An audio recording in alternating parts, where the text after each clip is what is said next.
todas e a todos, aos que estão aqui presentes, aos quase 8.000 pontos que nos assistem. É fantástico isso, esse poder de comunicação, né? Esse poder de integração que nós temos hoje através desses recursos, o que nos permite multiplicar as reflexões e fazer essa coisa tão importante que é a busca dos consensos técnicos, dos consensos teóricos, dos consensos políticos, para que nós possamos fazer avançar o processo. Eu queria agradecer aqui o Conselho Federal de Psicologia, queria agradecer aqui o Ministério do Desenvolvimento Social, queria me declarar emocionado com esta oportunidade. Para mim, que venho trabalhando na construção de um projeto ético-político para a profissão de psicólogo há tantos anos, e que neste Conselho Federal de Psicologia tive a honra de ser presidente, vice-presidente, secretário, fui várias coisas aqui, sempre nesse ímpeto de construirmos um projeto, né, da psicologia baseado no compromisso social. De fato, nesse momento que estou na academia, afastado dessas lides aí dos negócios da minha corporação, é um prazer muito grande poder voltar aqui ao Conselho Federal de Psicologia, num evento que é quase comemorativo. Comemorativo de quê? Comemorativo de um processo de construção. E o que me espanta muitas vezes é a velocidade desse processo de construção. Pouco mais de 5 anos nos separam da aprovação da Lei Orgânica do Serviço Social, da Assistência Social, né? E, de repente, nós estamos aqui já com esses sistemas em implantação e nós temos esta oportunidade de tantos psicólogos, tantos colegas estarem vinculados a esse campo do exercício de uma política pública das mais fundamentais para o nosso país. Queria dizer que, na verdade, hoje, o Conselho Federal de Psicologia ele vem construindo uma perspectiva de que o futuro dessa profissão passa pela capacidade dessa profissão dialogar com as necessidades da maior parte da população brasileira. E dialogar com as necessidades da maior parte da população brasileira significa exatamente participar desses espaços de ampliação dos direitos, que são os espaços da universalização da cidadania no nosso país. E esse é o campo, portanto, das políticas públicas, e não apenas neste campo da assistência social, mas o leque das atividades e dos exercícios profissionais dos psicólogos no campo das mais diversas políticas públicas nesse país é algo efetivamente que merece ser comemorado. Todavia, eu vou começar aqui, até porque acho que é importante, possivelmente, dentre os que estão nos assistindo nesses quase 8.000 pontos aí de internet, nós devemos ter muitos estudantes. E eu acho que um tema fundamental para que a gente possa compreender exatamente os desafios que a psicologia experimenta nesse momento, para poder estar fazendo jus a essa presença no âmbito dessa política de assistência social, nós precisamos refletir um pouco acerca da história da psicologia. Então, vou gastar aqui uns 15 minutos tentando refletir qual é a história da relação da psicologia com estas populações e com esses grupos chamados excluídos, com esses grupos marginalizados, colocados à margem. Então, eu queria trazer para vocês uma percepção de que a história da relação, do processo de institucionalização de um saber que, em 1962, né, houve de constituir-se como uma profissão. A lei da profissão é de 1962, uma profissão relativamente jovem, mas as relações com o conhecimento psicológico no Brasil são muito anteriores. E é importante perceber que não poderia ser diferente a relação da psicologia com estas populações sempre esteve colocada numa perspectiva elitista, autoritária e preconceituosa. É preciso que a gente não tenha vergonha da história que nós temos, é preciso que nós conheçamos a história que nós temos para que nós possamos superar essa história. E, efetivamente, se invocasse aqui a figura do Nina Rodrigues como um dos precursores de uma formulação de ideias psicológicas com o intuito de aplicá-las à análise dos eventos da sua época. Quais eram os eventos da época do Nina Rodrigues? Eventos importantes. Era o evento exatamente relativo à integração de uma população recém-liberta da escravidão. Era a integração do agrupamento dos africanos que foram trazidos para esse país, escravizados no processo colonial durante mais de 300 anos. E Nina Rodrigues, um grande cientista da época, utilizando as ideias psicológicas que estavam em voga na Europa, né? Ideias de um certo cunho eugenista, né? Em um dos seus livros, As Raças Humanas, formula claramente de que os negros e os seus descendentes, né, constituem uma degeneração racial e que a degeneração racial era problemática para o desenvolvimento desse país. Nina Rodrigues chega a afirmar em As Raças Humanas de que os negros são, como grupo étnico, como grupo cultural, civilizatório, que eles são inferiores porque eles têm uma competência cognitiva inferior. E de onde ele deduz isso? Ele deduz isso da religiosidade africana, que é uma religiosidade baseada no culto a entidades que são também forças naturais, e o Nina deduz daí de que, portanto, dentro de uma psicologia da época, esses grupos estariam num estágio primitivo, um estágio que é um estágio do animismo fetichista, que atribui alma às coisas. Dentro de um certo evolucionismo, esse seria um estágio primitivo. E, portanto, esse grupo teria uma incompetência cognitiva para compreender a complexidade da lei. E assim sendo, talvez, o Nina não conclui dessa maneira explicitamente, mas ele sugere que talvez tenha sido um erro, não exatamente a abolição da escravatura, mas com a proclamação da República, estabelecer uma igualdade de cidadania desses grupos, formulando claramente neste livro, a partir de ideias psicológicas, a hipótese de que o Brasil devia ter dois padrões de cidadania. A cidadania para aqueles que estavam no patamar cognitivo de compreender a complexidade das leis, e uma outra cidadania mais rasa, rebaixada, menor, com códigos mais simplificados para esses grupos.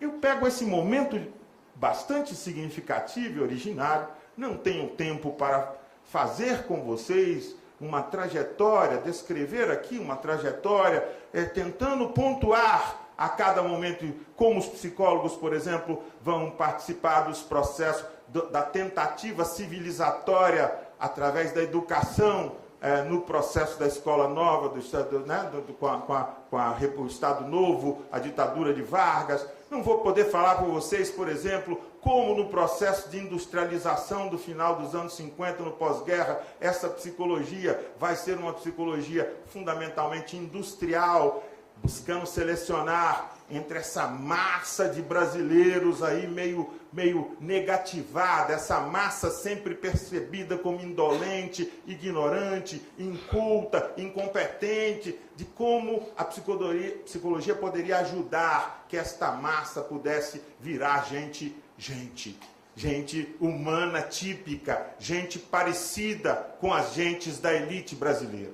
É interessante porque esse processo histórico, ele, de alguma forma, nos traz a um momento de institucionalização da psicologia, criação da lei em 1962, e logo depois, 2 anos depois, nós temos uma ditadura militar, que vai afastar completamente os psicólogos, trazendo para dentro da psicologia, desde uma perspectiva epistemológica da neutralidade científica, estúpida, obviamente, de uma neutralidade científica, de que política e psicologia são dois assuntos que não se misturam e de que a psicologia não tem nada a ver com a política, que a psicologia não vai se desenvolver, não deve se envolver com as dimensões da política.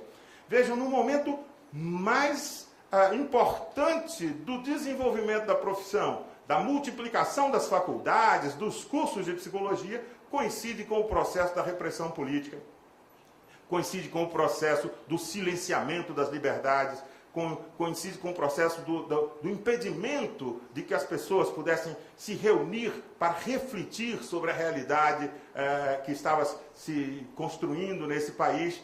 E esse momento repressivo, ele tem custos para toda a sociedade brasileira e ele tem custos também para um certo processo, para incrementar um certo processo de alienação da psicologia frente às problemáticas sociais.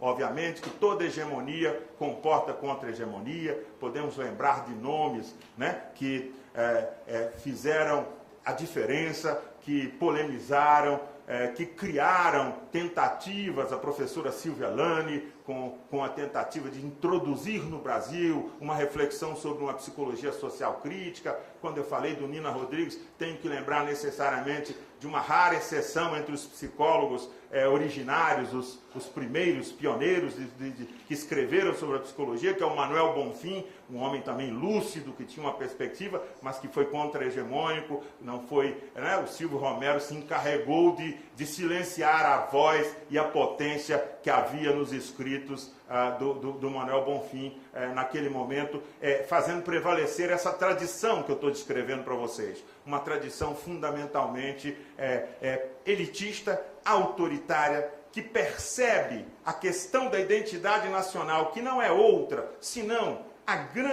o grande fosso, o grande abismo existente entre os modelos de configuração do ser das elites e esta vasta massa essa massa bestializada, essa massa tratada sempre como aquela célebre frase: no Brasil, problema social é caso de polícia, né? Efetivamente, essa negativação da plebe, da ralé brasileira, né? Então, nós temos aí uma construção onde de elitista, autoritária, né? Autoritária porque negativiza a vida própria e diz que aquilo que essas pessoas são não serve. Elas só vão passar a servir a hora que for, né, depositado nelas uma diferença que as aproxime de certos modelos. A partir daí é que elas vão poder contar efetivamente como sujeitos e cidadãos. Então, nós tivemos a psicologia por volta dos anos 70, no grande boom da psicologia, tem que falar assim separado, né? O boom da psicologia, né? Que é o momento de criação e de difusão das ideias psicológicas na sociedade brasileira nos anos 70, nós vamos ter um modelo que é o modelo do triunfo e hegemonia do clinicalismo, que é uma concepção de que fora da clínica não existia psicologia e que ser psicologia, ser psicólogo, significava necessariamente ser psicoterapeuta. E nós temos toda uma formação, né, e um mercado que se desenvolve como um mercado liberal, onde efetivamente quem tinha acesso ao serviço dos psicólogos é aqueles que dispunham de recursos para pagar os psicólogos, para serem atendidos pelos psicólogos. E ser atendido pelos psicólogos significava, na época, fundamentalmente, ser atendido em uma das linhas psicoterapêuticas que a psicologia se desenvolveu. Estou falando tudo isso no passado. Muitas dessas coisas ainda são pregnantes, ainda permanecem impactando aqui o nosso assunto, o nosso tema, acerca de como deve o psicólogo atuar num contexto como o contexto da assistência social. Muitos desses elementos ainda estão presentes. Bem, os psicólogos, efetivamente, nesta linha de buscar, nessa linha que foi produzida historicamente numa condição alienada, de que todos são psicoterapeutas, produziram uma equação que não fechava. Porque, efetivamente, as classes médias brasileiras sofreram uma profunda retração econômica nos anos 70 e 80, o poder aquisitivo, e o poder, a própria mobilidade social, a ampliação da classe média sofreu uma forte constrição econômica nos anos 70, nos anos 80, os anos do dito milagre brasileiro, e a década perdida, chamada também, os anos 80, e efetivamente os psicólogos não pararam de se reproduzir aos milhares através da multiplicação dos cursos de psicologia. Logo, num dado momento, tem mais psicólogo do que cliente. Então nós temos aí um problema para os psicólogos que ameaçava profundamente o próprio futuro dessa profissão. Porque efetivamente nós temos a multiplicação de psicólogos, mas não temos trabalho para todos os psicólogos, já que trabalho para psicólogo naquele momento está sendo compreendido com o exercício da psicoterapia. Então, este fato é um fato fundamental que vai ser associado ao momento histórico, porque o povo brasileiro estava empenhado em reconduzir esse país à democracia e muitas lutas se estabeleceram em prol da construção dessa democracia, e a construção dessa democracia veio efetivamente a partir de todas essas lutas populares, a partir da derrubada da ditadura militar, pela mobilização social no Brasil. Nós tivemos a nossa Constituição de 88. E a Constituição de 88, ela significa uma Constituição que exatamente pelo protagonismo social da organização da sociedade na luta pela conquista da democracia, significa uma Constituição sui generis dentro da história elitista, autoritária desse país. Eu sempre lembro isso porque a Constituição muitas vezes está colocada sob suspeição, que ela é cumprida, que ela não é moderna, que a Constituição do país tal tem só tantos artigos, que aqui tem artigo demais, que tem que tirar uns artigos, tem que enxugar a Constituição, de vez em quando falam que tem que fazer uma nova Constituinte, rever a Constituição, que com essa Constituição não dá, mas efetivamente essa Constituição ela tem o sinal, e Ulisses Guimarães, ao dizê-la Constituição cidadã, efetivamente ela tem o sinal da ampliação da cidadania. Esse sinal é inequívoco e ela é que nos conduz, 20 e poucos anos depois, a esse momento político que nós estamos vivendo agora. É esse momento político sobre todos os aspectos, inclusive a vitória do Brasil contra a Costa do Marfim ontem. Quer dizer assim, esse momento de alegria, esse momento de poder atravessar uma crise econômica que assolou o mundo inteiro e atravessar uma crise econômica baseado no consumo das classes ED, que agora projetadas aí para as DC, baseado nessas políticas sociais que esse país tem estabelecido, de que nós passamos por uma crise. E porque temos também um presidente corajoso que falou assim, consumam brasileiros, que é uma marolinha, grande comunicador, economia é pouco número e muita psicologia. E isso o nosso presidente sabe, quando ele fala consumam, é uma marolinha, ele faz uma grande comunicação social subjetiva, de confiança, de crença, e efetivamente nós podemos viver esse momento de atravessar essa crise econômica baseada nos efeitos das políticas sociais. Quem sustentou efetivamente o consumo foram as classes E e D, que puderam comprar e que esse país, portanto, não viveu a gravidade do desemprego. Então, esta Constituição, ela significa ampliação de direitos. Óbvio que também os psicólogos, desde o início do fim dos anos 70, através da organização da FENAPS, que esteve aqui representada, através da organização da Abrapso, que é uma importante instituição que vem fazendo uma reflexão crítica acerca da realidade social brasileira, de que os psicólogos também participaram desse processo de conquista da cidadania, ainda que através das suas lideranças, entidades, e não de uma forma tão massiva, mas os psicólogos efetivamente participaram disso e eles, com a nova Constituição, se viram numa nova realidade. Curiosamente, esses psicólogos, nós psicólogos, nossa psicologia brasileira, tão elitista, tão voltada para os olhos, tão voltados para as classes com poder econômico, puderam encontrar essa psicologia pôde encontrar uma perspectiva de desenvolvimento profissional exatamente através dessas populações, desses grupos, né? Desses grupos colocados até então como grupos com problemas, né? É impressionante como, eu vou falar disso no segundo tempo, mas é impressionante como talvez o principal obstáculo para nós que fomos à universidade, nós que somos de classe média, o principal obstáculo para que nós possamos nos posicionar tecnicamente, politicamente, no âmbito dessas políticas públicas, é o conjunto pesado de preconceitos que nós carregamos nesse país, né, que está institucionalizado nas nossas subjetividades acerca de quem são essas pessoas.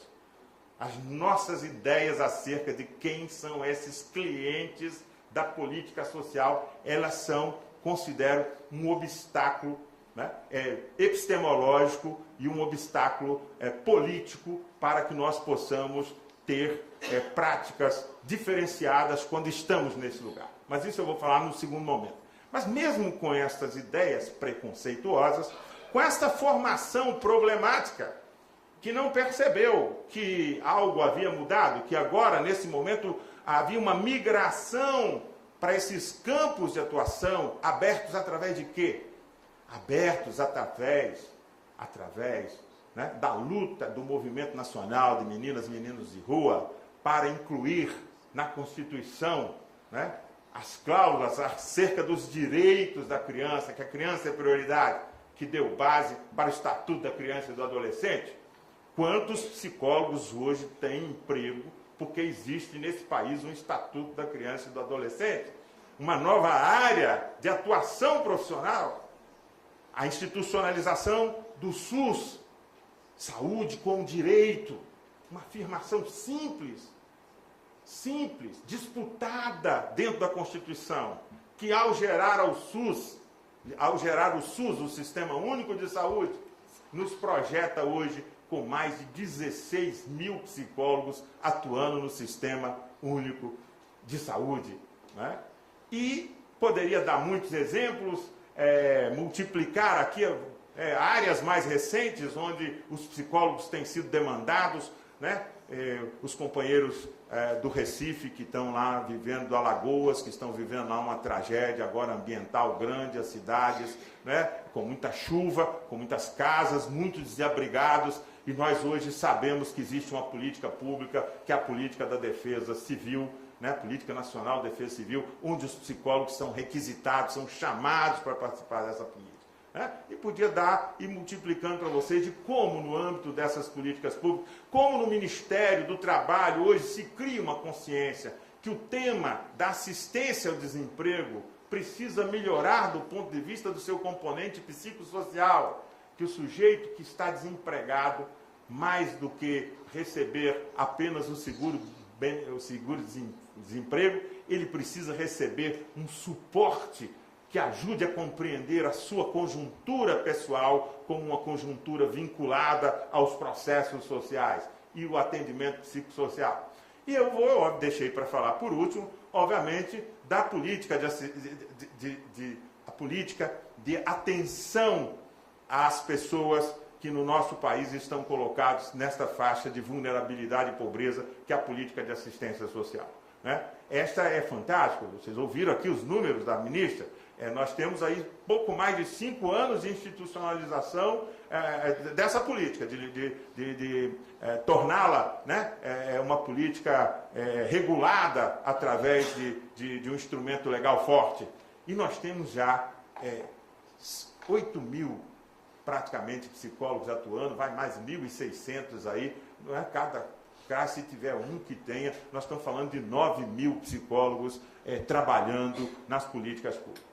Então é bastante interessante essa história, por isso que eu disse para vocês que me senti emocionado de estar aqui, porque sou preocupado com a história, né? E é muito bom a gente perceber a história se transformando e que a gente fazendo parte da transformação da história, que eu acredito que é isso que todos nós que estamos aqui presencialmente e os que estão nos assistindo devem nesse momento imbuir-se dessa percepção de que nós estamos fazendo parte de um processo de transformação histórica formidável do ponto de vista da nossa profissão. Não há problema nenhum de que uma categoria profissional queira ter emprego para trabalhar. Afinal de contas, é para isso que alguém vai à universidade e se prepara para poder trabalhar. A questão é de que nós temos algumas opções de direções para políticas, da ação política desses grupos profissionais, para produzirmos isso que é importante, que é a empregabilidade. Alguns apostam no recurso de tentar produzir vantagens através de lobbies legislativos, como, por exemplo, o caso do ato médico, que acha que vai resolver o problema da empregabilidade fazendo um lobby e produzindo uma lei leonina que retira dos outros e acumula sobre um determinado grupo profissional as prerrogativas, os direitos, as vantagens. Esta é uma forma corporativista de compreender a ação profissional, a ação coletiva de uma profissão. Outros, como os psicólogos e o Conselho de Serviço Social, que aqui esteve representado, têm apostado em outra direção. Não há nenhuma contradição em que nós possamos ampliar as oportunidades de trabalho, nos associando à luta pela ampliação da cidadania de todos os brasileiros, nos associando à luta pela promoção dos direitos de todos os brasileiros, nos associando à luta pela melhoria da vida desta sociedade. Porque, gente, se não, efetivamente, se nós não equacionarmos, não é, esta temática, que é a temática que vou trazer logo agora em seguida, que é a temática da desigualdade social brasileira, não pode haver paz social, não pode haver conforto social. Não pode haver conforto social e paz social numa sociedade onde alguns gozam desmesuradamente, gozam sem medidas, gozam tudo, gozam no consumo, gozam em todas as potências. E um outro grupo fica condenado às migalhas de gozo, ou fica condenado a não gozar nunca, a não usufruir nunca, a não poder nunca. Uma sociedade que tem esta ordem de contradição não pode se constituir como uma sociedade saudável, como uma sociedade feliz, como uma sociedade democrática, como uma sociedade onde as pessoas se sintam todas orgulhosas da sua condição de cidadania. Então, este talvez seja o ponto diferencial entre uma atuação e uma perspectiva corporativista e uma atuação de uma ação profissional corporativa na luta pela ampliação da cidadania e dos direitos, né? Pela construção de um melhor padrão civilizatório para as relações entre os diversos sujeitos, produzindo mais equitatividade do ponto de vista dos modos de ser do sujeito na sociedade. Então vejam que interessante. Nós somos remetidos a essa dimensão, a dimensão de participarmos disso. Não é? E muitas vezes o fazemos, temos participado disso, sem oferecer a devida retribuição desta oportunidade. Não vou ser tão cáustico como o Sérgio Bianchi faz no filme Quanto Vale ou É por Quilo. Beira a caricatura, mas nós sabemos que caricatura é pegar um traço, exagerar, aquele traço está presente, você exagera e o sujeito, pelo traço, reconhece o personagem. Né? Então, efetivamente, nós precisamos de perceber que esta mão, ela deve ser uma mão dupla, não pode ser uma mão só do venha nós, vosso reino, nada. Não podemos comemorar os psicólogos, as assistentes sociais, os advogados, os pedagogos e quem mais, sociólogos, quem mais trabalha com essas políticas. Não podemos comemorar que as políticas sociais estão se ampliando e, graças a Deus, nós podemos ter um emprego, empregos problemáticos, isso deixo por último. Empregos problemáticos, problemáticos do ponto de vista da remuneração, problemáticos do ponto de vista da estabilidade, problemáticos do ponto de vista das condições de trabalho. Não está fácil a vida de quem estou falando aqui para os 8 mil que estão nos ouvindo, muitas pessoas têm que dialogar com a realidade. Não é fácil. Ninguém está dizendo que é simples e que é fácil. Né? Estamos apenas dizendo de que efetivamente representa uma potencialidade importante de empregabilidade profissional e de que as categorias profissionais têm que fazer jus aos desafios que são colocados para...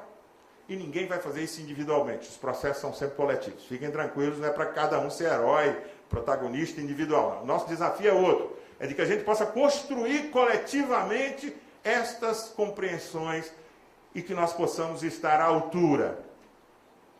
Eu tenho conversado com muitas pessoas que atuam em CRAs. Eu, na universidade, formo pessoas na Universidade Federal da Bahia e estou em contato lá com a Secretaria de Assistência Social e temos feito diálogos. Inclusive, hoje o meu instituto está trabalhando em colaboração para um processo de educação permanente dos trabalhadores dos CRAs. Então, tenho tido oportunidade... tive a oportunidade, através do CREPOP, Centro de Referência Políticas Públicas do Conselho Federal de Psicologia, na época que era coordenado por mim, no primeiro documento, né, que nós lançamos, que é o documento de referências técnicas para a atuação dos psicólogos no SUAS, no CRAS-SUAS, e que é interessante que nós fizemos isso juntamente com o Conselho Federal de Serviço Social, fizemos um trabalho exatamente de explicitação. Então, nessas conversas, a gente percebe que nossa atuação profissional nesses lugares ainda está deixando muito a desejar. Isso eu falo no terceiro ponto. Nós temos muitas dificuldades ainda do ponto de vista do nosso desempenho. O nosso desempenho, nós temos serviços onde as pessoas estão criando, estão inventando, estão produzindo coisas interessantes. Mas nós temos muitos relatos onde a improvisação tem sido uma improvisação medíocre. Há uma diferença entre invenção e improvisação. Invenção é a capacidade de perceber os recursos, analisar as contingências e criar soluções, possibilidades. Improvisar significa dar um jeitinho, fazer, lá na Bahia se fala fazer um armengue, né? Fazer uma coisa assim, mal arrumada, né? Fazer um faz de conta. Então, nesse momento, considero que esse seminário é fundamental e de que nós possamos aproveitar todas as mesas, porque nós temos que discutir. Nós não podemos aceitar o faz de conta como padrão de atuação profissional. E aí, eu acho que o Conselho está mais do que adequado de, junto com o Ministério, estar aqui promovendo esse momento, que eu quero crer é um disparadouro de muitos processos que tem que acontecer nos municípios, que tem que acontecer nos estados, de reposicionamento das práticas que estão sendo desenvolvidas no interior do CRAS, né? E no interior dos serviços também, dos serviços especializados. Então, eu queria dizer para vocês assim, legal, chegamos até aqui e estamos mandando bem do ponto de vista de implantação da política, eu diria 2 mandatos governamentais, a face da política hoje de atenção aos mais frágeis e vulneráveis no Brasil é completamente diferente. Considero que o debate que está acontecendo hoje no Parlamento acerca da produção, da consolidação das leis da assistência social seja uma das coisas mais importantes, com o mesmo sentido histórico que teve a consolidação das leis do trabalho, CLT, Getúlio Vargas, por incrível que pareça. Getúlio Vargas, e aqui sem defender a ditadura Vargas, mas Getúlio Vargas, ao cunhar a expressão povo trabalhador, foi o primeiro integrante das elites, e a gente sabe por que ele fez isso, mas foi o primeiro a dar um qualificativo positivo à ralé brasileira, que passou a ser considerada classe trabalhadora, povo trabalhador. E não é por acaso que durante muitos anos a diferença entre vadiagem e cidadania era ter a posse da carteira de trabalho, né, que tinha que ser apresentado como um documento hábil para qualificar o sujeito como um trabalhador na sociedade brasileira. Né? Então, queria dizer para vocês que nós avançamos, o momento é importante, a oportunidade é riquíssima, mas que nós estamos muito deficientes sobre vários aspectos. Bem, vou passar para o segundo ponto, e agora eu tenho que andar um pouco mais rápido, não é isso? Vou passar para o segundo ponto, e o segundo ponto que eu queria trazer para a reflexão de vocês é de que absolutamente não é uma prerrogativa dos psicólogos, até diferentemente das nossas colegas assistentes sociais, né? Não é uma prerrogativa dos psicólogos uma certa atitude alienada em relação à questão da desigualdade social brasileira. Eu diria de que a alienação, e eu vou explicar o que estou chamando de alienação. A alienação em torno do tema da desigualdade social brasileira é um componente fundamental para a manutenção e a reprodução da desigualdade social brasileira. Eu estou querendo dizer para vocês que para uma sociedade funcionar, aquilo que os integrantes da sociedade pensam acerca das coisas que acontecem na sociedade é um componente fundamental para que a sociedade seja essa e não seja outra qualquer diferente dessa. Eu estou querendo dizer para vocês que o conjunto dos nossos pensamentos comuns, o nosso senso comum acerca de quem são, como se produzem, por que se produzem, o que quer dizer a existência de pessoas miseráveis e frágeis. Esse senso comum, ele está marcado por um absoluto preconceito, no sentido mais rigoroso da palavra, uma ideia que não tem a ver com a coisa, não é? E este preconceito atravessa os brasileiros, desde o mais alto da pirâmide até o lugar da ralé, mais ralé. Eu estou querendo dizer que no Brasil existem formas de pensar a existência dos pobres, dos miseráveis, né, que atribui, por exemplo, a uma questão de natureza econômica. Por que as pessoas são pobres? São pobres porque não têm dinheiro. E por que elas não têm dinheiro? Porque elas são pobres. Né? Há um pensamento economicista que acha que o problema das nossas populações é falta de dinheiro. Que elas são pobres porque elas não têm dinheiro. Nós temos que tomar cuidado. Né? Nós temos que tomar cuidado com esse viés economicista, porque ele pode se fazer presente dentro da política de assistência social. Ele pode fazer presente. Qual é essa ideia? Quando eu der dinheiro para as pessoas, se eu der dinheiro para as pessoas, se as pessoas tiverem dinheiro, os liberais dizem assim, não, nós vamos fazer a economia crescer, a economia vai crescer, vai gerar novas oportunidades de emprego, essas pessoas vão arranjar emprego, quando elas arranjarem emprego, elas vão ser diferentes. Entendeu como é? Elas vão mudar, elas vão passar a ser outra coisa, porque elas vão arranjar emprego e o problema delas, e quanto mais elas ganharem dinheiro, mais elas vão ser outra coisa. Né? Essa é uma ideia que a gente dizer para vocês, possivelmente vocês vão concordar, é isso mesmo, é assim mesmo, não é? Vocês vão até estranhar que eu esteja aqui colocando em questão essa ideia.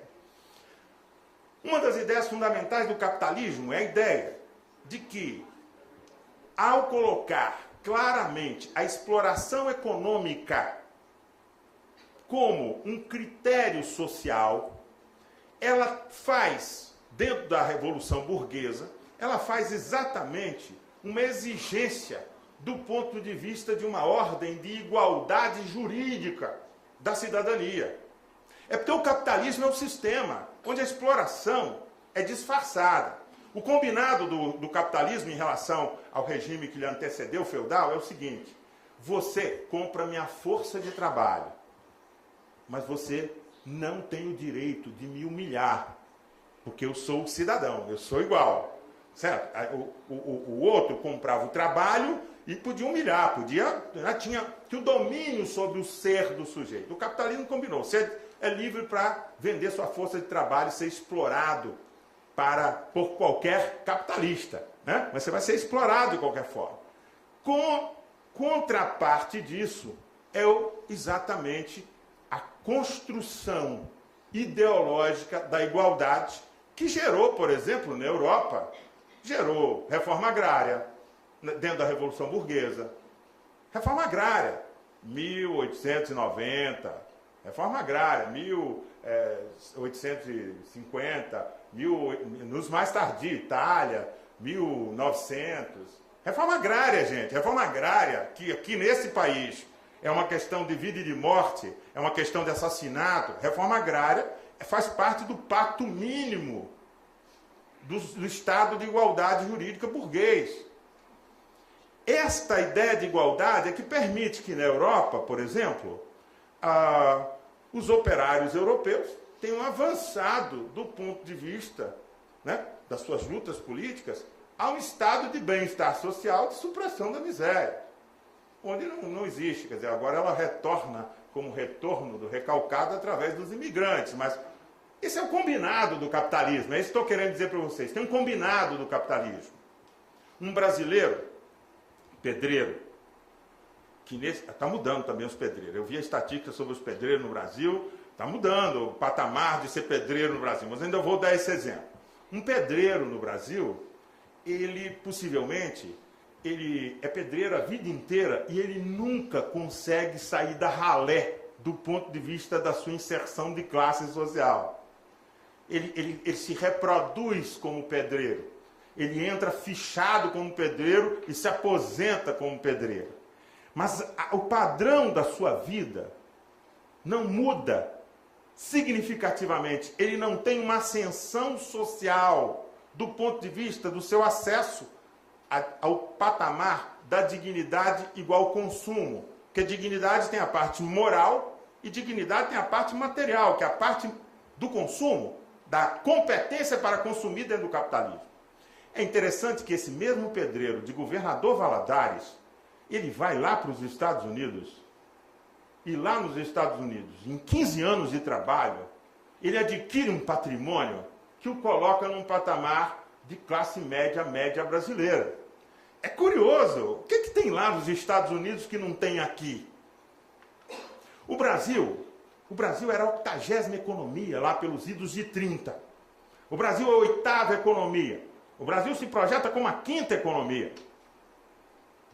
E o curioso desse país é de que, apesar da economia crescer, há algo que mantém a reprodução de um grupo social imenso na condição de ralé social. Esse é o mistério do capitalismo brasileiro. Como é que nós podemos ter relações capitalistas onde o processo chamado de redistribuição de renda, né, o processo de distribuição de renda, esse processo não acontece. Ele não acontece porque nesse país nós temos construído a ideia de que existe gente de duas qualidades. A ideia do Nina Rodrigues prevalece nesse país. Tem uma gente... Por que a escola pública primária é ruim? Porque ela é uma escola para pobre. Não é porque o dinheiro não chega na escola. É porque ela é para pobre. Não tem jeito dela ser para pobre e ser boa. Por que o SUS tem tanto problema? Porque ele é o sistema único de saúde para pobre. Para quem não tem plano de saúde. Vejam, é interessante porque aí nós vamos compreender que não é porque falta dinheiro na escola que ela não é boa. É porque efetivamente existe uma ordem de consenso social, é isso que eu estava chamando de alienação, uma ordem de consenso social de que existe dois tipos de humano nesse país. Dois tipos de humano. Dois tipos de cidadania. Nós temos um tipo de cidadania, que é a cidadania da qual nós fazemos parte. Uma cidadania que se revela na nossa mídia. Podia ficar aqui, não temos tempo, podia ficar dando exemplo a vocês. Na nossa mídia, a nossa mídia, toda vez que alguém do nosso grupo social é assassinado brutalmente, a nossa mídia gasta horas e horas e horas falando sobre isso, vira um caso e conta, cadê a advogada de São Paulo? A advogada sumiu. São crimes que viram crimes interessantíssimos. E qual é a fala dos apresentadores sempre? Era uma pessoa com tantas potencialidades, era uma pessoa que ia acontecer tanta coisa boa na vida dela, era uma pessoa com futuro, é uma pessoa do tipo que não é para acontecer essas coisas. Quando estes mesmos fatos se reproduzem cotidianamente aos milhares e nem sequer ganham notícia, nem lugar e pauta no noticiário. Por quê? Porque quando gente pobre morre nesse país, é isso, faz parte de um certo script, de que eles se matem entre si, inclusive. O tema da nossa juventude, falando em vulnerabilidade social, o tema candente hoje que os CRAs estão encontrando aí para poder lidar todo dia, que é a questão da violência, a questão da droga, a questão do crack, a questão da guerra que mata, que já produz hoje mulheres brasileiras, para o desespero de vocês, aprofunda aquela diferença que alguns, né, a genética diz que vão nascer alguns homens a mais. No Brasil, esses homens a mais que nascem já estão minoritários, ou seja, vai faltar homem no Brasil. Está faltando homem no Brasil. Do ponto de vista de que a juventude que é assassinada, o índice de mortes por mortes violentas no Brasil é todo nessa faixa etária. Negro, mora na periferia, pobre, e essa gente é que está morrendo aos montes. Isso não vira notícia de jornal. Não vou me estender mais. Vou deixar aqui como provocação para vocês. Estou dizendo para vocês que a perspectiva economicista, que entende que a desigualdade social no Brasil é um problema econômico, ela está deixando de perceber que existem construções valorativas que instruem a subjetividade de dominantes e de dominados, tornando natural a existência de uma cidadania de segunda classe, de segunda categoria, tornando natural. Quando eu falei do Sérgio Bianchi aqui, o quanto vale é por quilo, exatamente porque ele faz a provocação nesse sentido. Nós temos que tomar cuidado.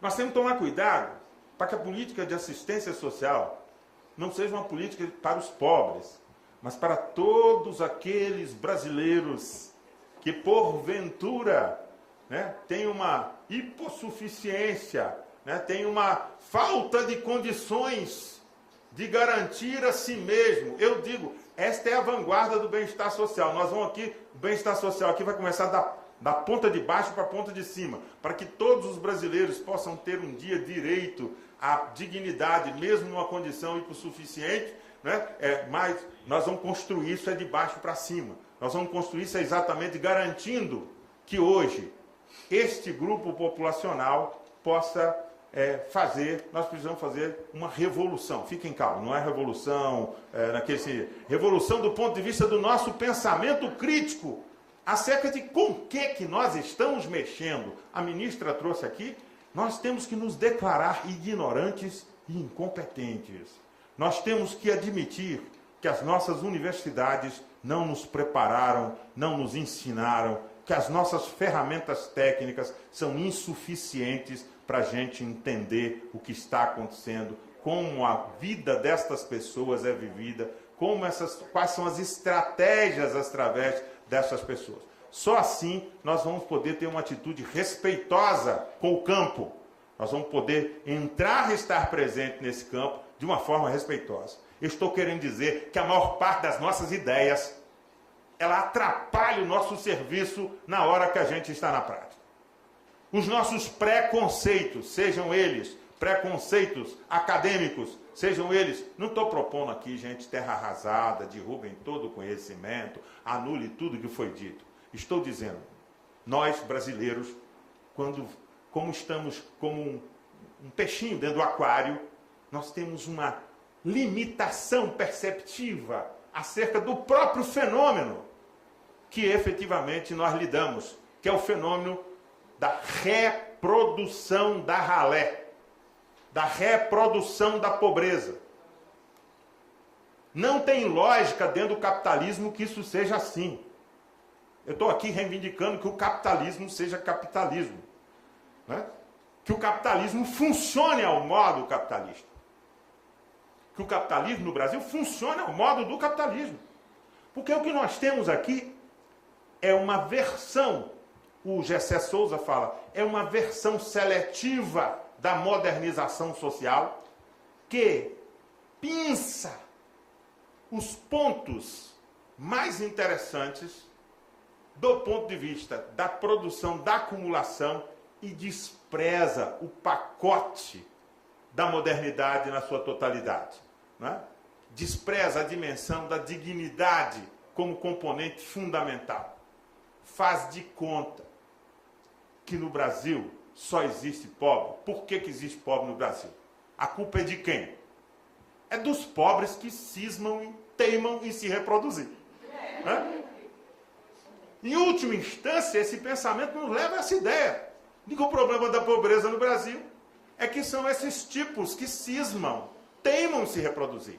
E isso está presente, gente. Podia trazer para vocês 10 discursos diferentes, parlamentares, né? Dentro de uma perspectiva muito parecida com aquele eugenismo que eu falei lá atrás, numa reedição dos conceitos eugênicos, tá certo? Dentro de uma ideia de controle de natalidade, dentro de uma ideia de é preciso diminuir, e vão controlar, e vão estabelecer regras, né? Eu diria para vocês que nós temos que tomar cuidado, porque o componente eugenista, ele é muito mais poderoso no senso comum do que nós imaginamos, no senso comum brasileiro. Essa ideia de que os pobres são responsáveis pela sua pobreza. O que esta ideia, e aí já caminhando para o terceiro ponto, o que esta ideia nos traz efetivamente, nos leva aqui do ponto de vista da atuação dos psicólogos, é porque eu estou tentando dizer para vocês que existe uma dimensão subjetiva que precisa ser apreciada. E por dimensão subjetiva eu não estou falando da história edípica de mamãe, papai, me ama, não me ama, como é que foi, quem sou eu, minha identidade. Eu estou falando de dimensão subjetiva porque eu estou falando de uma dimensão valorativa, de uma dimensão afetiva, de uma dimensão, por exemplo, que localiza com um rápido olhar numa cena social qualquer quais são os sujeitos aos quais eu devo deferência, né? Os sujeitos aprazíveis, e quais são os sujeitos que eu não preciso ligar muito porque são subalternos. Nós temos um colega, dois colegas, o José Moura Gonçalves, da USP, que faz um belo trabalho sobre a humilhação social como um desafio ético-político para a psicologia. O texto chama assim mesmo, a humilhação social como um desafio ético-político para a psicologia. Pode ser encontrado na internet, na revista da USP. E o Costa, que foi orientando dele, que escreve um belíssimo livro que é sobre a invisibilidade sociais, homens invisíveis.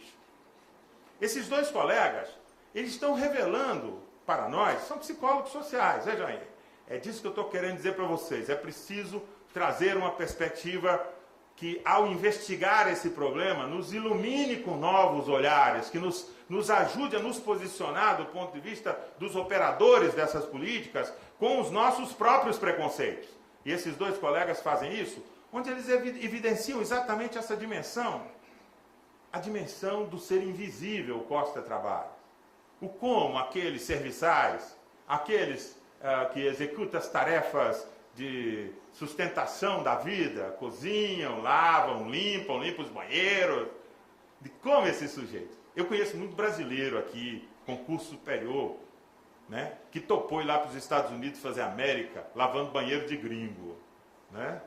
Mas que aqui no Brasil jamais limpava nem o banheiro da sua própria casa. Por quê? Porque é funcional.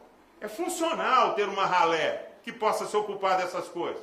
Eu estou querendo falar para vocês que nós temos que desconfiar. Eu desconfio, espero que vocês também desconfiem. Desconfiar da nossa boa intenção em relação a essa gente. Porque existe contraditoriamente uma dimensão de aproveitamento. A sociedade brasileira é funcional com a ralé. A ralé resolve um tanto de problema, por isso que ela não acaba. Porque efetivamente ela é útil para a manutenção do cotidiano da existência. Eu não estou fazendo aqui filosofia sociológica. Tem um filme muito legal que se chama Um Dia Sem Mexicanos. Eu podia trazer para o Brasil que era um dia sem mexicanos. É um dia que os Estados Unidos acordam na sociedade norte-americana e não tem mais nenhum mexicano no país. E vira um caos, né? Exatamente discutindo a invisibilidade dos mexicanos, e aí falando dos latinos, mas dos mexicanos, como protagonistas do engendramento da vida cotidiana da sociedade norte-americana. E nós podemos pensar no Brasil isso também, um dia sem ralé. Um dia sem ralé no Brasil. Para dizer da funcionalidade desses grupos. Para dizer que esses grupos são operativos nos interesses. Não é lá do burguês, do capitalista, do deputado preconceituoso, do senador, não. Eu estou dizendo que ele opera no cotidiano, produzindo um fosso abissal entre a percepção da natureza de humano que eu sou, eu que fui estabelecido como humano, num ethos de classe média. Como é que se produzem humanos? Nos ethos concretos da vida. Então, muitas vezes, nós queremos supor que esses sujeitos que são desses grupos sociais são dotados dos mesmos dispositivos emocionais. Não estou falando intelectuais, não, porque intelectuais é claro que não, que a escola é totalmente outra escola. Mas que eles são dotados dos mesmos dispositivos emocionais que aquele treino de toalete típico da classe média estabelece, que aquele treino para sentar à mesa, não come de boca cheia menino, enfim, são lugares de construção de um padrão de humanidade. E muitas vezes, quando a gente vai encontrar com esses grupos, eles têm uma outra construção, uma construção precária. Não estou aqui querendo negativizar, estou dizendo precária do ponto de vista de que a relação radical com a necessidade estabelece padrões relacionais e de condutas, muitas vezes, que tornam esses sujeitos, que colocam para esse sujeito desafios do seu desenvolvimento moral, desafios do seu desenvolvimento emocional, que são completamente diferentes daqueles que o Piaget descreveu lá na Suíça. E nós, psicólogos, não podemos querer trazer o Piaget lá da Suíça para poder entender, né, os processos de desenvolvimento social das nossas crianças, né, nesses espaços onde a solidariedade afetiva, eu não estou querendo dizer que na classe média não tenha monstruosidades do ponto de vista de desencontro afetivo. Eu estou querendo dizer de padrões de massa, padrões de formatação de gente aos montes. Estou querendo dizer que há uma diferença dos padrões. E é interessante porque enquanto os pobres toparam ser pobres, honestos e limpinhos, tá certo? A sociedade brasileira era calma e tranquila com a existência com a sua existência. Admitia que a sua existência é algo quase que natural. Agora que desistiram, parece, os do Morro do Rio de Janeiro, com certeza. Desistiram de ser pobre, honesto e limpinho. Porque ser pobre, honesto e limpinho é uma destinação colocada, inculcada desde as classes médias para essas populações, que as mantinham e as mantêm permanentemente. Quantas histórias nós não temos de avós que foram empregadas domésticas, que as filhas foram empregadas domésticas, que as netas são empregadas domésticas da mesma família, e todo mundo ri e fala, não, aqui é todo, a gente se ama muito, ela é uma pessoa quase da família, mas o quarto é 2x2, né? O quarto é 2x2. Então, querendo dizer para vocês que nós temos que pensar efetivamente nas características do nosso cotidiano, do que nos constitui do ponto de vista subjetivo enquanto classe social. Nós não podemos aceitar a despolitização de que eu sou um técnico psicólogo, eu sou uma técnica assistente social, sem refletir qual é a minha estruturação como sujeito no mundo, do ponto de vista de uma classe social. E a negativa desses aspectos não basta como o Barão de Munchausen, que pulou com o cavalo no lodo, e aí ele pegou e puxou pelo cabelo assim e tirou a si próprio o cavalo. Não dá para a gente achar que com o preconceito a gente lida assim, que a gente pega pelo cabelo e a gente vai se tirar do preconceito. Isso a gente só faz com o processo de autocrítica coletivo dentro das equipes de trabalho. Isso a gente só faz se a gente tiver noção de que nós temos que fazer isso. De que as nossas percepções, as nossas ideias podem estar completamente equivocadas sobre quem são esses sujeitos e o que os produz e por que eles estão nesta condição. Nós precisamos fazer uma profunda revisão do ponto de vista, não apenas teórico geral, mas do ponto de vista das nossas subjetividades. E eu nem vou falar para vocês de psicólogos, mas vou falar um pouquinho de psicólogos, tá certo? Que estão trabalhando no CRAS, numa cidade do interior, que vão 2 dias e meio e cumpre a carga horária 2 dias e meio e volta lá para a capital onde ele mora e vai, né? Eu não entrei, esse é o terceiro ponto, né? Eu acho que a gente tem que entrar nisso. Como é que alguém pode construir uma relação com um grupo social que ele já não sabe nada sobre ele, tá certo? Na ausência, fora da frequentação cotidiana, à distância? Como é que alguém pode construir uma relação com um grupo que ele não tem repertório? Eu estou dizendo para vocês, a minha proposição em relação a esse tema é que a gente reconheça que os nossos repertórios são viciados e que nós precisamos de renovar os repertórios, nós precisamos de achar outros repertórios interpretativos. Que os repertórios, eu vou dizer agora como professor universitário, doutor, assim, para dar um pouco de autoridade. Os repertórios que a universidade oferece aos psicólogos não os prepara para atuar nos centros de atenção psicossocial do SUS, da reforma psiquiátrica, não os prepara para atuar no centro de referência de assistência social. Então, o que está acontecendo? Vamos passar para o terceiro ponto e já ir concluindo. O que está acontecendo, então? Esses momentos não devem ser momentos que nós devemos temer. Eu sempre disse que os psicólogos, nós psicólogos, podemos ser até equivocados, mas nós não somos estúpidos, né? E foi assim também, porque na reforma psiquiátrica, quando nos contrataram lá em 1985, 86, nos contrataram, não era para fazer reforma psiquiátrica, era para trabalhar na atenção básica, fazendo lá uma triagem para as pessoas não serem internadas. E aí a gente foi fazer isso, e a gente fez muita bobagem, e a gente fez coisas que não devia, e todo mundo montou um consultório de psicanálise lá dentro da policlínica do SUS, do SUDES na época, né, das Ações Integradas de Saúde da época, e fez muita bobagem depois, e discutia se podia fazer grupo, se não podia fazer grupo, se afinal de contas o grupo não era uma desqualificação do processo psicoterapêutico, que eram todos psicoterapeutas, fomos trabalhar na saúde pública, transpusemos o modelo, dizendo já aconteceu na história. Isso não é novidade, aconteceu assim com o SUS. Fomos transpostos do modelo de atendimento em consultório liberal para dentro das policlínicas. E fizemos a mesma coisa, marcamos, logo tinha agenda cheia, filas de gente para atender, processos de psicoterapia de 3, 4, 5 anos de duração, enfim, né? Atendíamos preferencialmente os neuróticos que faziam demanda de psicoterapia, os psicóticos passavam longe, continuavam sendo internados no hospício. Então, enfim, é assim. Entramos, mas foi a primeira vez, a primeira política de ingresso massivo de psicólogos dentro de uma política pública por concurso. E esse coletivo que ingressou, ele fez a diferença. Quando foi lá em 1987, nós estávamos inventando a luta antimanicomial. Em 89, nós inventamos o CAPS, lá na intervenção do Anchieta em Santos. E o CAPS virou modelo de intervenção, enfim, substitutiva em relação ao hospital psiquiátrico. E nós construímos uma noção de clínica ampliada. Eu estou querendo dizer para vocês que nós não temos que nos assustar com esse momento. Digamos que o SUAS está um pouco mais acelerado, né, no processo de chamar muita gente.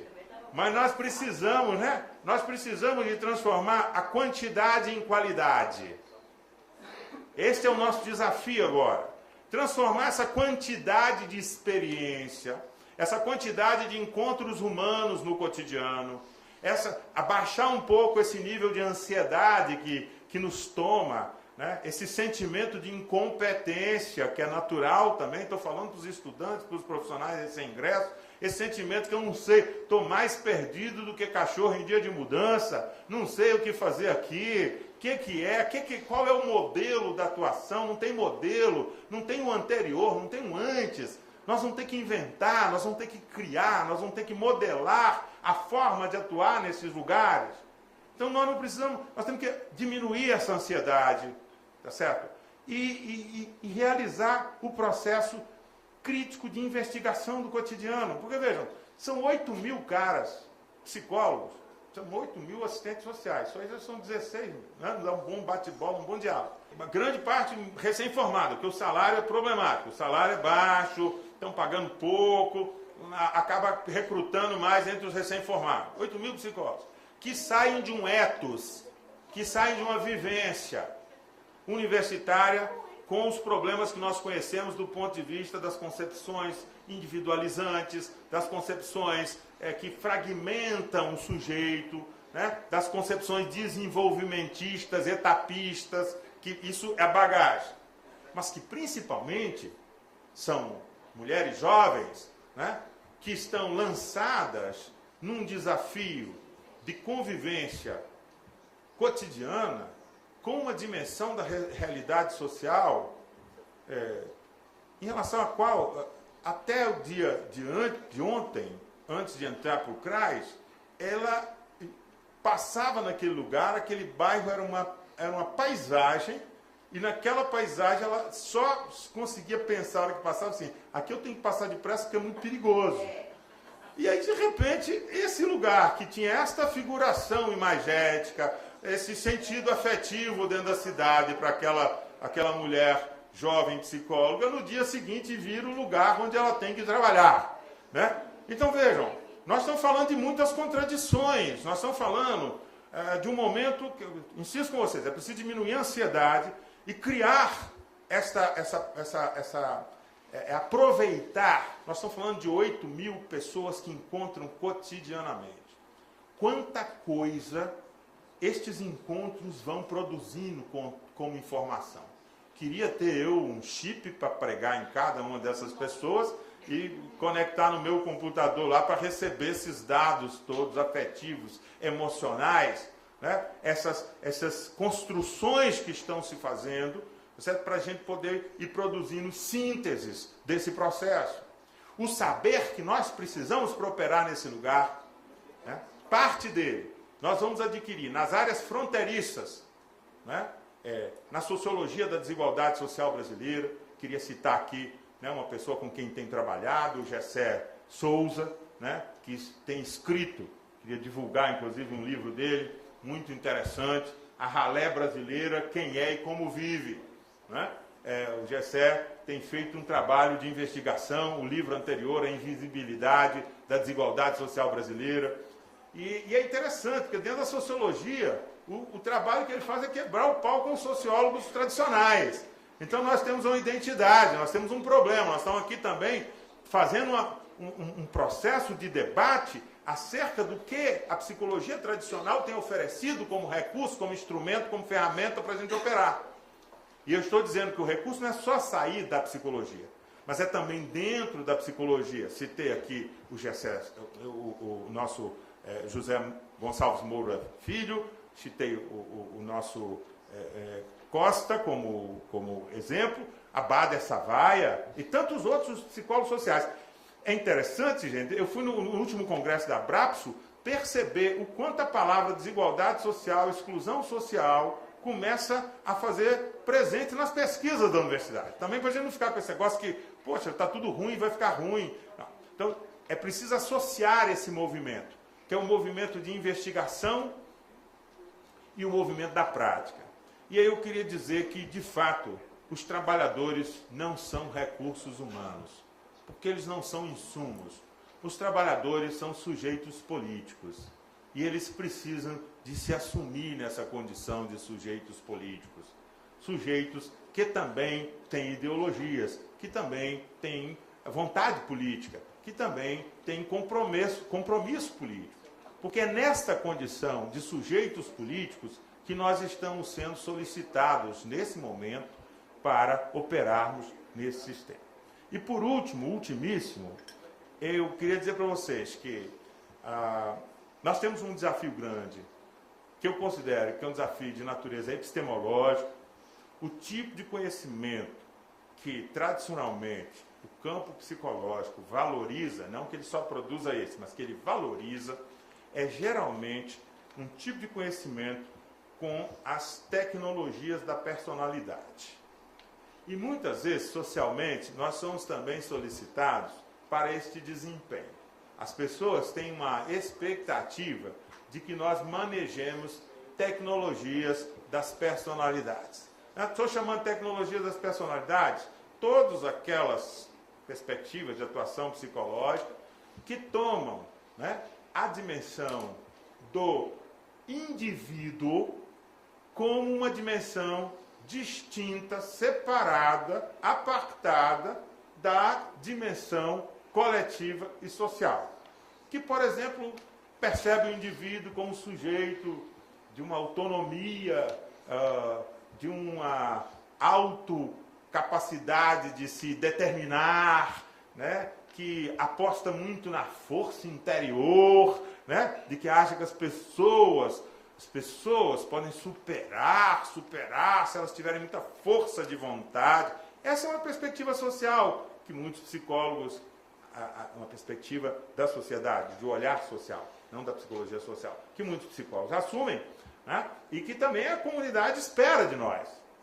A comunidade espera de nós que nós temos tecnologias manipulatórias da personalidade, de que a personalidade entra meio assim esquisita e nós damos uma arrumação nessa personalidade, né? Arrumadores do self, do ego, do interior, da cabeça, dos afetos, do corpo, então as diversas versões.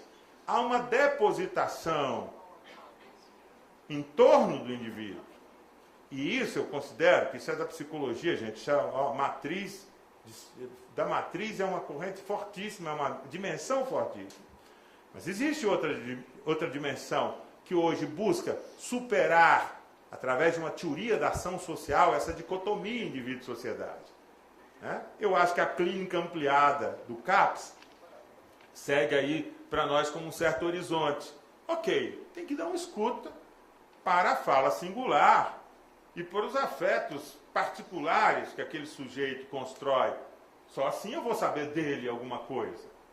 Mas eu não posso achar que é trabalhando no nível da representação simbólica da fala que ele me traz, apenas que eu vou conseguir produzir efeitos do ponto de vista das transformações. Porque antes de chamar o paranoico de paranoico, é preciso ver se não tem um jacaré debaixo da cama. E às vezes tem jacarés fortíssimos debaixo da cama das pessoas. E a gente fica achando que é só pura paranoia. Então, se dá uma conferida nessas dimensões que articulam a subjetividade. Nós temos esse viés de interpretar como... Né? Eu li um artigo certa vez que uma aluna me trouxe assim, exatamente porque sabe que eu gosto de criticar essas coisas. O artigo dizia da escolha de uma faxineira, da profissão de faxineira, como um aspecto psicológico que tinha uma contraface com a produção sintomatológica de asma.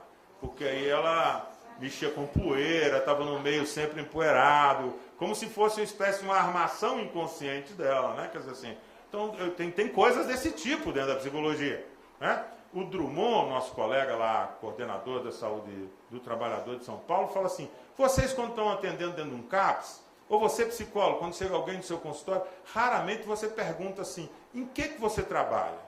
Como é que é seu chefe? Como é que é seu cotidiano de trabalho? Né? Mas pergunta assim, quem que te ama, quem que não te ama, como é que você se dá nas relações, quais são os seus afetos? Então, nós não podemos perder essa dimensão de uma certa objetividade que se articula com a produção da subjetividade e que retroalimenta as objetividades. Quer dizer assim, esse caminho, essa fronteira, eu considero que seria o desafio epistemológico. Com um tipo de teorização individualista, no CRAS, nós só vamos produzir psicólogo, né, lamentavelmente, querendo ter sala para marcar consulta, para fazer psicoterapia. Aliás, queria deixar aqui uma sugestão ao Ministério e também ao Conselho Federal de Psicologia, que baixasse uma resolução proibindo aos psicólogos contratados para trabalhar no CRAS de que eles exerçam atividades de natureza psicoterapêutica no âmbito das linhas terapêuticas tradicionais, individuais, etc, etc, etc, no âmbito do serviço. É preciso dizer claramente, não é para fazer. Tem demanda, encaminha para o SUS. E encaminhe bem, leve na mão para garantir que o SUS vai realmente receber. Não é encaminhe no sentido do empurroterapia. Não é comigo, passe para frente. Não, é encaminhe. Encaminhe. Se a demanda é uma demanda desse tipo, encaminhe. Vão me dizer, eu sei, psicólogos do interior vão me dizer assim, cara, eu sou o único, cara. Eu chuto a bola e agarro no gol ao mesmo tempo. Eu sou o mesmo cara. Então, ele vai dizer isso. Mas eu estou dizendo é da generalização dessa perspectiva. Quando as pessoas, sem saber exatamente o que elas devem fazer, o que elas podem fazer, como elas devem fazer, diante da sua ansiedade imensa para fazer alguma coisa, que elas estão recebendo dinheiro para fazer alguma coisa, e elas estão se sentindo incompetentes para aquele exercício, elas resolvem fazer qualquer coisa. E o qualquer coisa é aquilo que elas já sabem fazer. E aí há um desvio forte, né? Isso é um dos problemas que falei que ia comentar no final, que está acontecendo. Muito psicólogo que não sabe o que fazer. Eu sempre conto a piada do sujeito que procura alguma coisa debaixo de um poste à noite, procura, está visivelmente embriagado, e um assistente que percebe depois de uma meia hora que está vendo o cara ali catando coisas, e fala, você está procurando o que aí? Eu estou procurando a chave da minha casa. Eu falo assim, mas você tem certeza que você perdeu aí, que já tem uma meia hora que você procura? Eu falo, não, eu tenho certeza que eu perdi na outra esquina, mas lá está escuro, aqui pelo menos tem um poste iluminando o lugar que eu estou procurando. Tem esse problema, que às vezes, como a gente tem dificuldade de formular o processo diante da novidade, diante do caráter revolucionário até do exercício que se faz, a gente acaba fazendo qualquer coisa. A gente faz, não é qualquer coisa, a gente faz o que a gente tem para ofertar. E o nosso grande desafio hoje é inventar novas ofertas, é criar novas ofertas, é descobrir como é que a gente pode ofertar. E acho que a direção dessas ofertas, isso tenho claro como uma linha geral hoje para a atuação dos psicólogos nas políticas públicas, é reconhecer que em cada cidadão existe um sujeito. Não dá para tratorar, não dá para passar por cima, não dá para querer prescrever sem conversar com o sujeito e tentar perceber como é que ele está percebendo o que você está propondo para ele. Não dá para impor, não dá para dar carteirada. Eu sou psicólogo, eu estou dizendo para você, você tem que parar de fazer isso ou você tem que fazer aquilo. Não dá para ser normativo. E aí, ó, MDS, precisa tomar cuidado. Porque algumas coisas passam, não com intenção, mas passam como normativo. E o normativo vem na produtividade, o normativo vem nesses lugares aí que eu faço. Entendeu? E aí faz de qualquer maneira, faz assim, quer dizer, não é que faz de qualquer maneira, faz assim achando inclusive que está fazendo o melhor possível, né? Muitas vezes com essa convicção, com esse sentimento forte de que está fazendo o melhor possível. Então nós precisamos tomar cuidado com essa dimensão de perceber que a cidadania pressupõe o respeito a esta condição de cada sujeito é um cidadão. Significa que ele tem afeto, sentimentos, e que se isso não for levado em consideração, não vai funcionar. Ele não é alvo, ele não é meta, ele não é cliente, ele não é... tem outro nome? Usuário, né? Ele é um sujeito, tá certo? Que se eu quiser saber, eu tenho que escutá-lo. Essa parte até eu acho que os meus colegas psicólogos, nós até temos uma tendência a escutar, né? O problema é o que a gente escuta e o que a gente faz com o que a gente escuta, né? O que a gente faz depois. E aí tem um problema, porque a gente escuta muita demanda, a gente escuta muita falta, a gente escuta muita pobreza. E às vezes a gente não escuta recurso, potência, criatividade, a gente não escuta essa parte. A gente já tem esse preconceito que se vem me demanda, é só falta, é só defeito, só falta, só carência, só negatividade. Como o MDS diz que vai implantar isso lugares mais críticos do ponto de vista da vulnerabilidade social, né, a ideia de que está, de fato, indo para o lugar mais pobre do ponto de vista material. Mas aquela gente existia sem a gente. E aquela gente tem uma sabedoria sobre a sua existência que nós precisamos de recuperar como matéria do nosso trabalho. Nós precisamos escutar esta dimensão. A outro ponto de sustentação num trabalho seria exatamente a aposta no conceito de que não existe trabalho de psicólogo em políticas públicas que possa prescindir do conceito de laço social. Laço social. Laço social. Quer dizer, é a ideia de que as pessoas estão, para mais ou para menos, presas na trama da vida pelo conjunto dos laços sociais que produzem o seu reconhecimento como sujeito. O Axel Honneth, que é um desses autores interessantes da sociologia que eu tenho trabalhado, ele tem a luta pelo reconhecimento, a gramática dos conflitos sociais contemporâneos. A luta pelo reconhecimento. O tema do reconhecimento, o tema do ser gente diante do Estado, diante do técnico, diante do serviço, o tema de ser reconhecido como sujeito por outro que é igual nesta mesma condição, né, é um tema fundamental para a gente pensar o tema do laço social. De como a gente constrói trabalhos, que aí não é prêt-à-porter, não é modinha C&A. Né? É um por um. É tessitura. Eu não posso, e aí o tema da produtividade bate aí, porque aí eu não posso, nós temos que equacionar isso. Os problemas são muito complexos.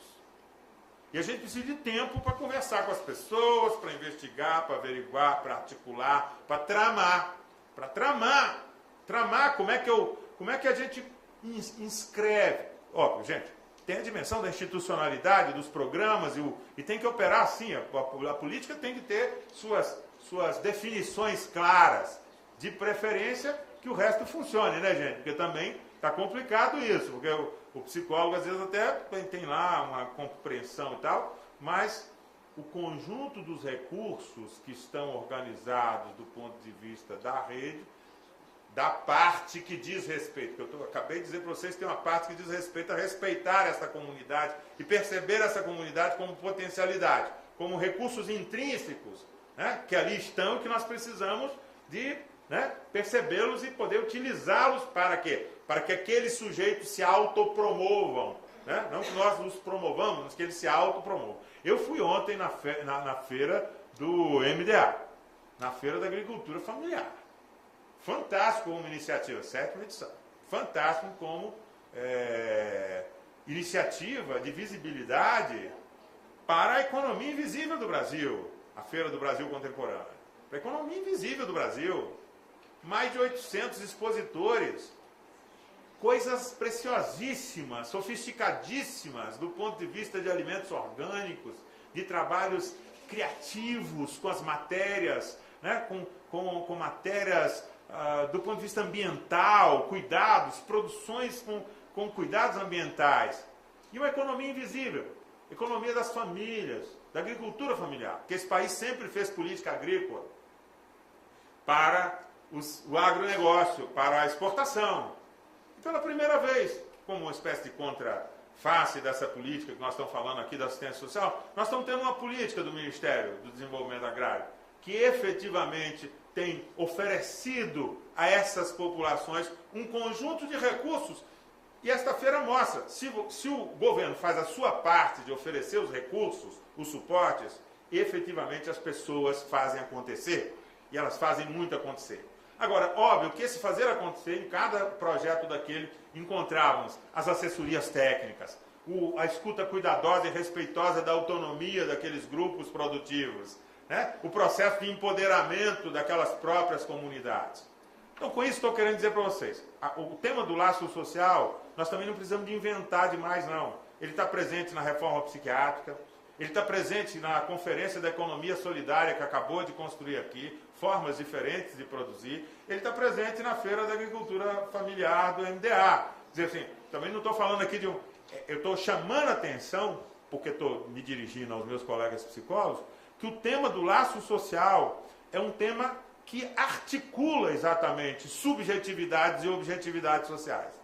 É aí que a gente encontra a ponte entre o que é sentimento, afeto, modos de perceber, e a gente encontra práticas sociais, formas de organização, institucionalização dos poderes, das relações no interior das comunidades. E que aí é que eu acredito que nós tenhamos uma matéria muito fértil para acontecer. Bem, com isso, espero ter trazido para vocês elementos, não tive a intenção de causar polêmica, nem de não causar polêmica. Fui muito assim livre aqui no meu dizer e espero ter trazido para vocês algumas contribuições para a gente pensar essa coisa tão rica, tão importante que está acontecendo na história da psicologia brasileira, está acontecendo na história da assistência do desenvolvimento social, da assistência social brasileira, e de que a gente possa aproveitar esse momento, de que os meus colegas psicólogos, também minhas colegas assistentes sociais, mas sobretudo meus colegas psicólogos, possam ter consciência de que o SUAS e o CRAS não existe porque existem psicólogos. Né? Não é para nós que o SUAS foi feito, para nos dar emprego, para nos dar trabalho. Né? O SUAS e o CRAS foi feito porque existe nesse país um nível de miserabilidade, um nível de vulnerabilidade que é inaceitável para qualquer nação que queira se chamar de nação civilizada. O esforço não é esforço do Lula, do governo, do MDS, não é um esforço... Não, nós temos que entender que esta é uma oportunidade histórica de que nós possamos romper essa distância que separa as nossas classes sociais desses grupos, romper os nossos preconceitos que muitas vezes nos impedem de estar em contato autêntico, e os psicólogos entendem o que eu estou falando, contato quente, autêntico com essas populações, não burocrático, né? Um contato forte com essas populações, e rompendo com essas dimensões, nós possamos ajudar a construir a cidadania do país, e que nós possamos nos orgulhar depois, como categoria profissional dos psicólogos, de um capítulo na nossa história que se chama de como os psicólogos brasileiros, né, fizeram a diferença e ajudaram a construir a superação da miséria, da desigualdade e da vulnerabilidade de tantos brasileiros. Então é isso. Obrigado.